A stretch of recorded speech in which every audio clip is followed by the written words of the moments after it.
Assalamualaikum warahmatullahi wabarakatuh. Waalaikumsalam warahmatullahi wabarakatuh.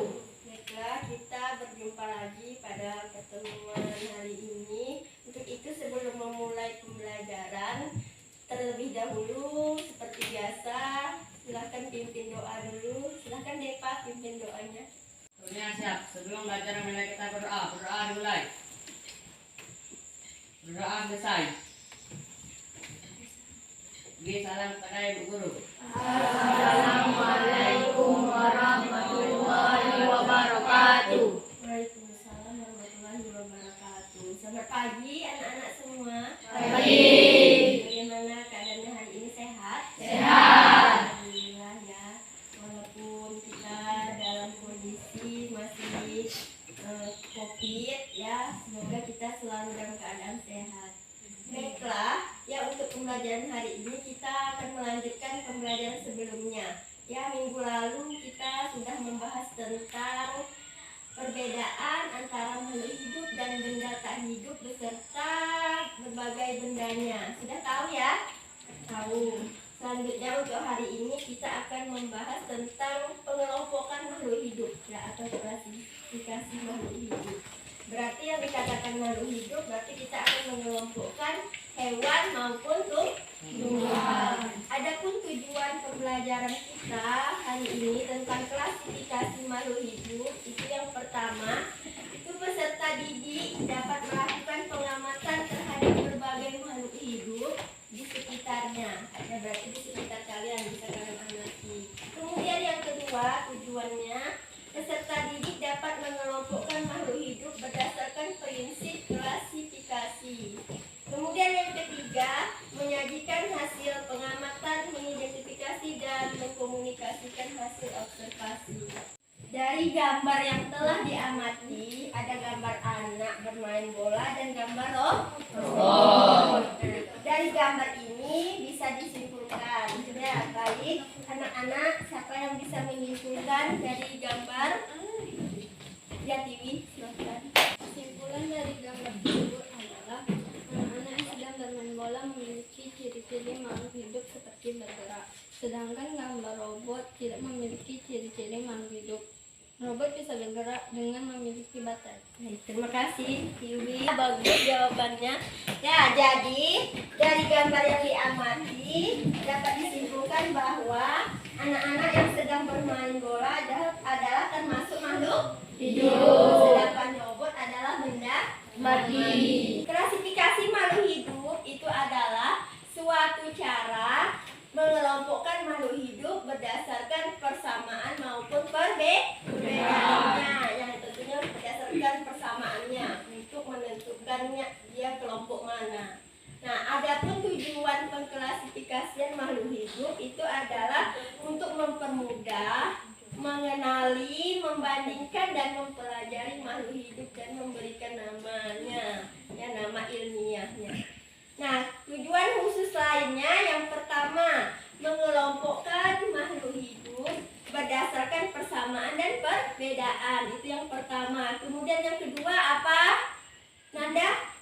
Mendeskripsikan ciri-ciri suatu jenis makhluk hidup untuk membeda-bedakannya dengan makhluk hidup dari jenis yang lain. Ya, untuk membedakannya dengan makhluk hidup yang lain. Kemudian yang ketiga apa, Julia?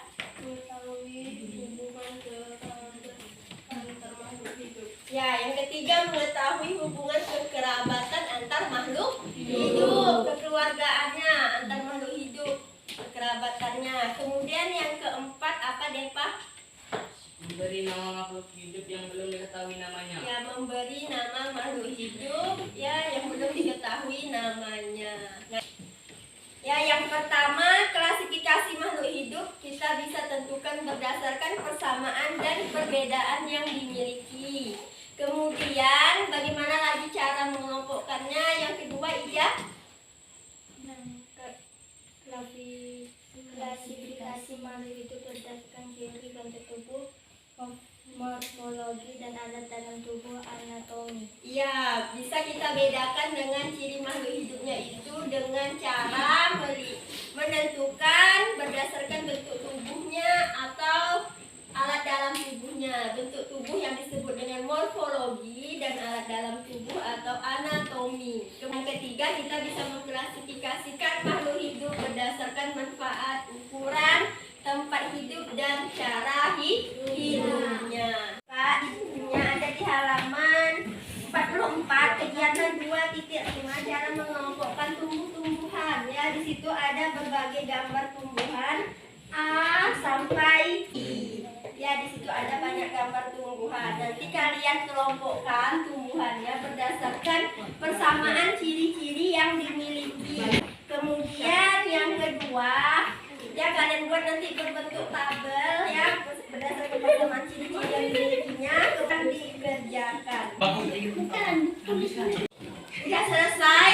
Kalau sudah, silahkan kelompok mana yang mau presentasi. Ya, silahkan kelompok 2.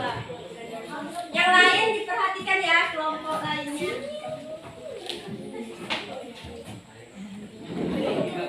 Kelompok mulai dari kelompok kacang-kacangan. Kacang-kacangan juga terbagi dari kacang panjang, padi, kedelai, dan kacang.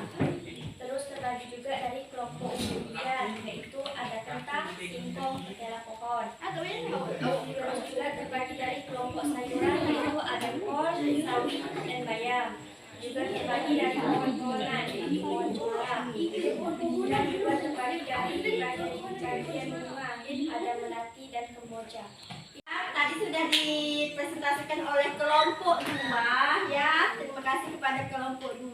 Good. Dari kesimpulan yang sudah kalian tentukan tadi berdasarkan persamaan ciri-ciri yang dimiliki dari tumbuhan itu adalah termasuk pengelompokan makhluk hidup. Berarti kalian semua sudah bisa mengelompokkan makhluk hidup. Nah, jadi kesimpulan dari pembelajaran kita hari ini adalah pengelompokan tumbuh-tumbuhan bisa dikelompokkan berdasarkan apa? Yang pertama, ya berdasarkan persamaan ciri-ciri yang dimiliki.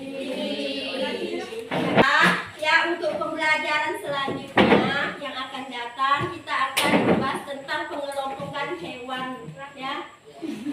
Demikian untuk hari ini ya. Untuk tugasnya di rumah silahkan nanti